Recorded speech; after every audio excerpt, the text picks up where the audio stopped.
Hello. हाँ जी, देखिए आज हम बात करेंगे क्लास 12 का चैप्टर नंबर 1 सेकेंड पेपर का रहेगा। ओके, तो अगर चैप्टर नंबर 1 की बात करें तो चैप्टर नंबर 1 इसमें रहेगा प्रकाश की दूसरा द्रव्य। तो सेकेंड पेपर की पहले बात कर लेंगे कौन कौन से चैप्टर रहेंगे। पहला चैप्टर प्रकाश की रहेगा, सेकेंड द्रव्य तथा विकिरणों की दैत्य प्रकृति रहेगी, तीसरा परमाणु एवं नाभिक रहेंगे, चौथा जो चैप्टर होता वो इलेक्ट्रॉनिक युक्तियां रहेगा। तो चलिए आगे बढ़ता है। ओके, इसमें अगर हम पहले चैप्टर की बात करें तो पहला चैप्टर अपना रहेगा प्रकाश का परावर्तन। ओके, तो प्रकाश के परावर्तन में अगर हम बात करें तो क्या बोलते हैं, किसी चिकनी सतह से टकराकर, कहाँ से, किसी चिकनी सतह से टकराकर प्रकाश किरणों का वापस लौटना प्रकाश का परावर्तन कहलाता है। मतलब कोई भी चिकनी सतह से हो वहां से टकराकर प्रकाश किरणों के वापस लौटने की घटना प्रकाश का परावर्तन कहलाती है। या फिर ये बोल सकते हैं प्रकाश की किसी चिकनी पृष्ठ जैसे दर्पण से टकराकर वापस उसी माध्यम में लौटने की क्रिया को प्रकाश का परावर्तन कहते हैं। उस तल को जहां पे परावर्तन होता है उसे परावर्तक तल कहते हैं। याद रहेगा। तो यहां से लेके यहां तक या तो ये याद रखिएगा या फिर याद रखिएगा किसी चिकनी सतह से टकराकर प्रकाश किरणों के वापस लौटने की घटना को प्रकाश का परावर्तन कहते हैं। ओके, तो यहां से चलिए रे डायग्राम हम फिगर भी बना लेते हैं। अगर फिगर की बात करते हैं तो फिगर आपकी ये कोई रे रही है और ये इंसिडेंट रे रही। चलिए इंसिडेंटल बना लेते हैं। मतलब आने वाली किरण को क्या कहते हैं, आपतित किरण। क्या बोलते हैं, आपतित किरण। तो ये कोई किरण आ रही है, आने के बाद यहाँ से टकराने के बाद ये ऐसे निकल जा रही है। ओके ओके, ये आपका मैंने अभिलंब ड्रा किया है। ये क्या है, अभिलंब। तो आने वाली किरण को आपतित किरण कहते हैं और इस बिंदु से टकराकर जो जा रही है उसे परावर्तित किरण कहता है। ये पॉइंट जो है ये आपका अभिलंब कहलाता है। क्या कहलाता है, अभिलंब। तो ये कौन सी किरण है, ये है आपतित किरण। आपतित किरण ये आपकी रहेगी कौन सी, परावर्तित किरण। परावर्तित किरण। अब बात यह है कोई चिकनी सतह है मतलब पॉलिशदार है, तो चलिए पॉलिश कर देते हैं। ओके, ये सतह जो है, ये तल जो है ये कहलाता है परावर्तक तल। क्या कहलाता है, परावर्तक तल। ओके, तो यहां से अगर इतना पड़ा है तो यहीं पे कोई ये भी पूछ लेगा तो अब आप ये बताइए कि परावर्तन के नियम क्या होते हैं, है ना। तो अगर हम बात करें परावर्तन के नियम की, परावर्तन के नियम, तो इसमें जरा बताइए क्या क्या था। इसमें है आपतित किरण, परावर्तित किरण और ये वाला अभिलंब। तीनों एक ही तल में होते हैं। पहला पॉइंट क्या, तीनों एक ही तल में होते हैं, एक ही तल में होता है, तल में होते हैं। अब कौन कौन से तीनों की बात हो रही है, एक आपतित किरण की, परावर्तित किरण की और अभिलंब की। राइट। दूसरा पॉइंट है ये जो कोण बनता है और ये जो कोण बनता है दोनों बराबर होते हैं। मतलब एंगल आई बराबर एंगल आर, मतलब एंगल आई बराबर एंगल आर रहता है। राइट। तो यहां तक लिख लीजिएगा फिर आगे बढ़ो। यहीं पर एक चीज और बता सकते हो, अगर ये आई आर है मतलब यहाँ पे इसे आई आर मानते हैं, जैसे इसे रब कर दें तो याद रखिएगा आई आर किसी को भी मान सकते हो जब ये आई ये है और ये आपका आर है। अभिलंब से टचा हुआ जो एंगल होगा उसे आई और आर नाम देंगे। ओके, तो एंगल आई एंगल आर बराबर है, इसका मतलब है ये एंगल और ये एंगल भी आपस में बराबर हो। राइट, तो ये हो गया। आगे देखिए। ओके, अगर इससे मैं आगे और बात करें तो जरा देखिए।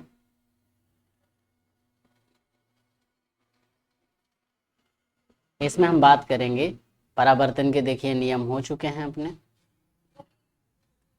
ओके,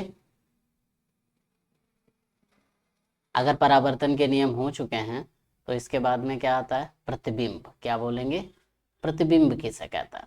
ओके, तो जरा देखिए प्रतिबिंब की अगर हम बात करें तो प्रतिबिंब अपना जूम कर देते हैं इसे हम पहले। ओके, प्रतिबिंब, तो चलिए प्रतिबिंब की बात करते हैं। ओके, तो अगर हमसे कोई कहता है कि प्रतिबिंब किसे कहते हैं तो क्या बताएंगे, ये जब प्रकाश किरणें वस्तु के किसी बिंदु से चलकर, मतलब कोई भी प्रकाश किरण है वस्तु के किसी बिंदु से चलकर, जब कोई प्रकाश किरण वस्तु के किसी बिंदु से चलकर परावर्तन अथवा अपवर्तन के पश्चात, क्या बताया, जब कोई प्रकाश किरण वस्तु के किसी बिंदु से चलकर परावर्तन अथवा अपवर्तन के पश्चात किसी दूसरे बिंदु पर जाकर मिलती है या मिलती हुई प्रतीत होती है, तो दूसरे बिंदु को पहले बिंदु का क्या कहते हैं, प्रतिबिंब। क्या बताया, जब कोई प्रकाश की किरण वस्तु के किसी एक बिंदु से चलकर परावर्तन या अपवर्तन के पश्चात किसी दूसरे बिंदु पर जाकर मिलती है या तो मिलती हुई प्रतीत होती है, तो इस दूसरे बिंदु को ही पहले बिंदु का क्या कहते हैं, प्रतिबिंब। अब बात आती है वास्तविक प्रतिबिंब कब होता है, जब प्रकाश की किरण किसी बिंदु से चलकर परावर्तन अथवा अपवर्तन के पश्चात किसी दूसरे बिंदु पर जाकर वास्तव में मिलती है। मतलब कहने का है, अगर वास्तव में मिले तो वास्तविक, अगर मिलती हुई प्रतीत हो तो आभासी। राइट, ये याद रखिएगा।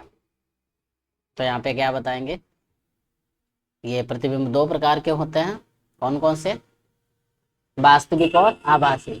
वास्तविक प्रतिबिंब में क्या बताएंगे, यदि किसी बिंदु वस्तु से चलने वाली प्रकाश की किरण परावर्तन या अपवर्तन के पश्चात किसी दूसरे बिंदु पर वास्तव में मिलती है, तो वास्तविक हो गया। आभासी, यदि किसी बिंदु वस्तु से चलने वाली प्रकाश की किरणें परावर्तन अथवा अपवर्तन के पश्चात किसी दूसरे बिंदु पर वास्तव में नहीं मिलते हैं, कहने का मतलब है मिलती हुई प्रतीत होते हैं, तो उसे आभासी प्रतिबिंब कहते हैं। राइट, जैसे इस प्रतिबिंब को पर्दे पर प्राप्त नहीं किया जा सकता है, इसका केवल फोटो लिया जा सकता है, और इधर वास्तविक का पर्दे पर प्राप्त किया जा सकता है। राइट, तो याद रखिएगा और जल्दी से लिख लीजिएगा, फिर आगे बढ़ते हैं।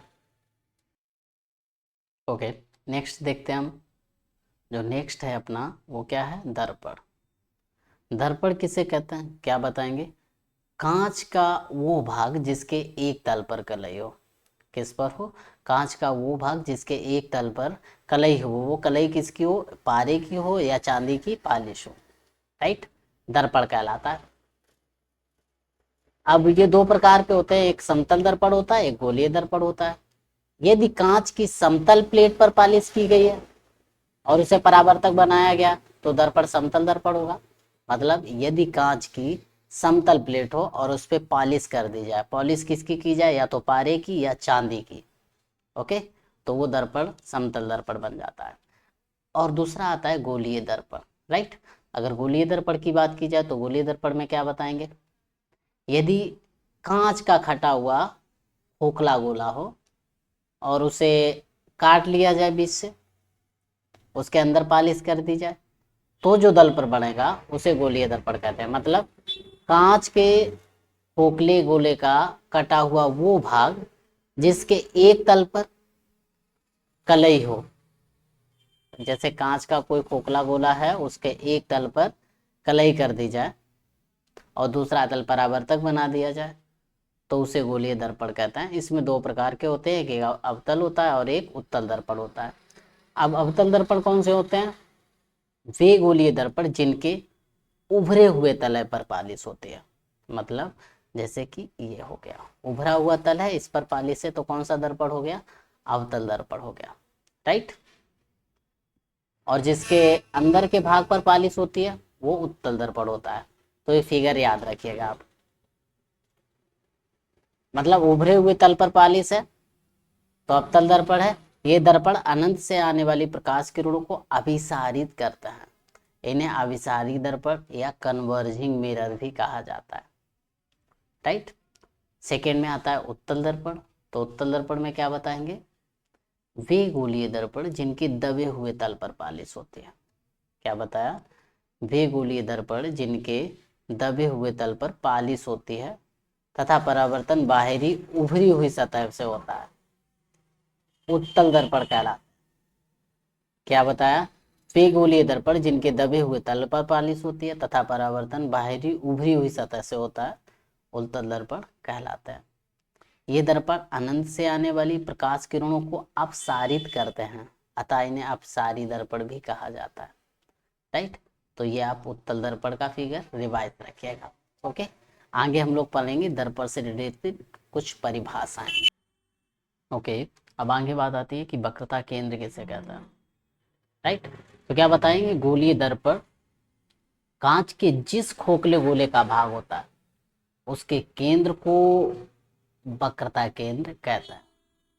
क्या बताया? गोलीय दर्पण कांच के जिस खोखले गोले का भाग होता है उसके केंद्र को वक्रता केंद्र कहते हैं। इसे सी से प्रदर्शित करता है। आगे आता है वक्रता त्रिज्या किसे कहता है। तो बताएंगे गोलीय दर्पण कांच के जिस खोखले गोले का भाग होता है उसकी त्रिज्या को वक्रता त्रिज्या कहता है। इसे आर से प्रदर्शित करता है।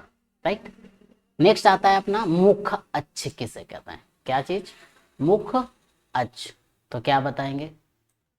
वक्रता केंद्र और ध्रुव। जैसे कि ये आपका कोई दर्पण है, ये वाला, इसका वक्रता केंद्र सी ये है, ध्रुव पी ये है ना। इसको मिलाने वाली जो रेखा है ये, राइट, इसको मिलाने वाली रेखा क्या कहलाती है? वक्रता केंद्र कहलाती है। ये रेखा है ना, ये क्या कहलाएगी? मुख्य अक्ष कहलाती है। मतलब वक्रता केंद्र और ध्रुव को मिलाने वाली रेखा आपकी मुख्य अक्ष कहलाती है। क्या कहलाती है? मुख्य अक्ष। अब आपसे ये भी पूछा जा सकता है कि हमने बात की ध्रुव की, किसकी की? ध्रुव की। तो ध्रुव किसे कहता है ना। तो ध्रुव अगर कोई पूछे तो क्या बताओगे? ये क्या है? ये आपका ये M1 M2 क्या है? परावर्तक तल है। क्या है? परावर्तक तल है। M1 M2 क्या है? परावर्तक तल। परावर्तक तल के मध्य बिंदु को, परावर्तक तल के मध्य बिंदु को दर्पण का क्या कहते हैं? ध्रुव। मतलब अगर कोई ध्रुव हमसे पूछता है तो हम क्या बताएंगे? दर्पण के परावर्तक तल के मध्य बिंदु को दर्पण का ध्रुव कहते हैं। अब यहीं पे ये भी पूछा जा सकता था कि द्वारक किसे कहता है? किसका? दर्पण का द्वारक किसे कहता है? तो दर्पण के परावर्तक तल, जैसे परावर्तक तल आपका M1 M2 है, इसमें आपका परावर्तक तल ये है, राइट। इसके व्यास को दर्पण का द्वारक कहता है। मतलब परावर्तक तल के व्यास को दर्पण का द्वारक कहते हैं और परावर्तक तल के व्यास के मध्य बिंदु को दर्पण का ध्रुव कहते हैं। इसे पी से प्रदर्शित करते हैं। और क्या बताया? वक्रता केंद्र और ध्रुव को मिलाने वाली रेखा को मुख्य अक्ष कहते हैं। दर्पण जिस खोखले गोले का भाग होता है उसके केंद्र को वक्रता केंद्र कहते हैं। राइट, यहां तक तो समझ में आया। अब आगे और देखिए, आगे अपना आता है अभिलंब। क्या आता है? अभिलंब। की अभिलंब किसे कहता है? राइट, तो क्या बताएंगे? गोलीय दर्पण के किसी बिंदु को वक्रता केंद्र से मिलाने वाली रेखा। किसको?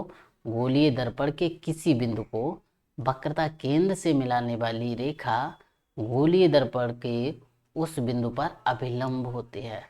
ये याद रखिएगा। दर्पण का द्वारक हम करा चुके हैं। क्या? दर्पण के परावर्तक तल के व्यास को दर्पण का द्वारक कहता है। ओके, मतलब परावर्तक तल के व्यास को दर्पण का द्वारक कहता है। अब बात आती है फोकस या मुख्य फोकस किसे कहता है। तो क्या बताएंगे? मुख्य अक्ष के समांतर जाने वाली प्रकाश की किरणें। कौन सी? जैसे कि ये मुख्य अक्ष के समांतर जा रही थी प्रकाश की किरण, ये है ना। मतलब ये जो किरण है ये वाली, ये मुख्य अक्ष के समांतर जा रही थी ऐसे, है ना। ये भी किरण है मुख्य अक्ष के समांतर जा रही है ना। ये भी किरण है मुख्य अक्ष के समांतर जा रही है। ये भी किरण है मुख्य अक्ष के समांतर जा रही है। बट रीजन क्या है? परावर्तन के पश्चात। किसके बाद? परावर्तन के पश्चात जिस बिंदु से हो मुख अक्ष को काटती है, मतलब जिस बिंदु पर मुख अक्ष को काटती है। देखो जिस बिंदु पर कहाँ काट रही है, इसी बिंदु पे काट रही है सब। मतलब क्या बताएंगे, मुख अक्ष के समांतर जाने वाली प्रकाश की किरणें परावर्तन या अपवर्तन के पश्चात मुख अक्ष को जिस बिंदु पर काटते हैं उसे मुख्य फोकस कहते हैं। उसे क्या कहते हैं, मुख्य फोकस। ये पॉइंट जो है आपका क्या कहलाएगा, मुख्य फोकस। तो क्या समझ में आया, समझ में आया क्या, कि मुख्य अक्ष के समांतर जाने वाली प्रकाश की किरणें परावर्तन के पश्चात मुख्य अक्ष को जिस बिंदु पर काटते हैं उसे मुख्य फोकस कहते हैं। ओके, यहाँ तक लिख लीजिए या देख लीजिए, आगे बढ़ते हैं फिर। अब इसी में एक चीज आगे अब और याद रखिएगा कि फोकस दूरी और वक्रता त्रिज्या में आपका संबंध क्या होता है, F बराबर R/2 का। राइट, ये रिवाइज रखिएगा, क्वेश्चंस में कई यूज होगा ये। राइट, लिख लीजिएगा, फिर आगे बढ़ते हैं। देखिए इसी में और आगे देखें तो हम क्या बताएंगे कि फोकस तल किसे कहते हैं। क्या बताएंगे, फोकस बिंदु से होकर जाने वाली तथा मुख्य अक्ष के लंबवत तल को क्या कहते हैं, फोकस तल। कहाँ से, फोकस बिंदु से होकर जाने वाली और मुख्य अक्ष के लंबवत तल को फोकस तल कहते हैं।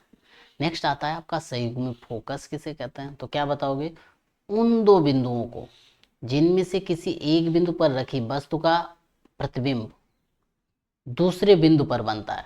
क्या बताया, उन दो बिंदुओं को जिनमें से किसी एक बिंदु पर रखी वस्तु का प्रतिबिंब किसी दूसरे बिंदु पर बनता है, संयुग्मी फोकस कहलाता है। संयुग्मी फोकस केवल अवतल दर्पण में ही संभव है, अवतल दर्पण ओनली, उत्तल में नहीं होता है। 11वां है संयुग्मी बिंदु किसे कहता है, वे बिंदु जिनमें एक बिंदु पर रखी वस्तु का प्रतिबिंब दूसरे बिंदु पर बनता है, संयुग्मी बिंदु कहलाते हैं। राइट, तो ये याद रखिएगा, लिख लीजिएगा, इसके बाद आगे बढ़ते हैं।